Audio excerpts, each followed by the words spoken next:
2021년 10월 14일 목요일 달코라 뉴스입니다. 달라스 카운티 보건국이 독감 예방주사 접종소 7곳을 운영하고 있습니다. 인플레이션 우려 속에 사회보장연금이 40년 만에 가장 큰 폭으로 오릅니다.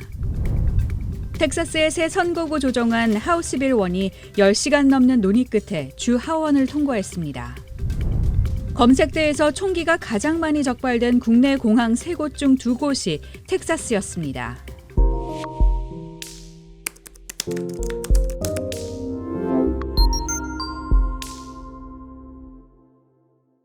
어제 달라스 카운티 보건국은 독감 예방접종을 독려하며 접종소 7곳을 안내했습니다. 보건 전문가들은 독감 백신과 코로나19 백신이 서로 영향을 주지 않기 때문에 두 가지를 동시에 맞아도 문제가 없다고 전했습니다. 필립 황 보건국장은 연말과 내년 초 코로나19 상황이 어떻게 전개될지 확실하지 않은 상황에서 독감 예방접종은 자신과 가족을 보호하는 최선의 조치라고 강조했습니다. 질병통제예방센터에 따르면 독감 바이러스가 가장 활발하게 전파하는 시기는 12월에서 2월 사이이기 때문에 10월이 예방주사를 맞기에 가장 적절한 시기입니다. 백신 접종소에 대한 정보는 달라스 카운티 홈페이지 www.dallascounty.org의 헬스 앤 휴먼 서비스에서 확인할 수 있습니다. 인플레이션 우려 속에 사회보장연금이 40년 만에 가장 큰 폭으로 오릅니다. 연방사회보장국은 어제 사회보장연금을 내년 5.9% 인상한다고 밝혔습니다. 지난 1982년 이후 최대 인상폭입니다. 사회보장국은 이번 조치로 6,400만 명 이상의 은퇴자가 내년부터 인상된 연금을 받게 된다고 설명했습니다. 월세와 식료품, 관리비 등 각종 생활 물가가 급등하는 상황이 인상을 결정하는 배경이 됐습니다. 전미 은퇴자협회의 조앤 진킨스 최고 경영자도 사회보장연금은 보건과 경제적 어려움을 가져온 코로나19 사태 속에 더욱 중요해졌다며 이번 인상 결정을 반겼습니다. 텍사스의 새 선거구 조정안 하우스 빌 1이 10시간 넘는 논의 끝에 주 하원을 통과해 이제 주 상원의 승인만 남겨놓고 있습니다. 하원은 그저께 새 선거구 조정안에 수십 개의 수정안을 추가하는 것을 고려했습니다.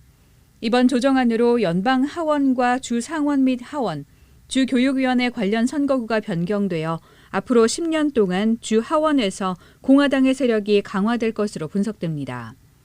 새 선거구 조정안은 83대 63의 결과로 주 공화당 의원 대부분이 찬성하며 가결됐습니다. 반면 주 민주당 의원들은 이번 조정안이 텍사스의 소수인종 증가를 정확히 반영하지 않았다고 비판했습니다. 검색대에서 총기가 가장 많이 적발된 국내 공항 3곳 중 2곳이 텍사스였습니다. 어제 연방교통안전청 TSA에 따르면 올해 총기가 가장 많이 적발된 공항은 조지아주 애틀란타의 하츠필드 잭슨 국제공항이었습니다. TSA는 올해 이 공항 검색대에서 391건을 적발했습니다. 이어 2위 공항은 323건이 적발된 달라스 포트워스 국제공항, 3위는 168건을 기록한 휴스턴 조지 부시 국제공항이었습니다. 또 TSA는 올해 전국의 공항 검색대에서 적발된 총기류가 약 4,500정으로 집계됐다며 올해 1월부터 9월까지 적발된 총기 수는 20년 내 최대 규모라고 덧붙였습니다. 오늘의 단신입니다. 박근혜 정부 시절 국무총리를 지낸 이완구 전 총리가 향년 71세를 일기로 오늘 오전 별세했습니다.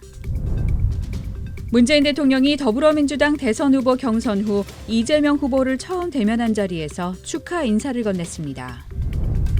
노르웨이에서 무장한 남성의 화살 공격으로 다수의 사상자가 나와 경찰이 테러 여부를 수사 중입니다.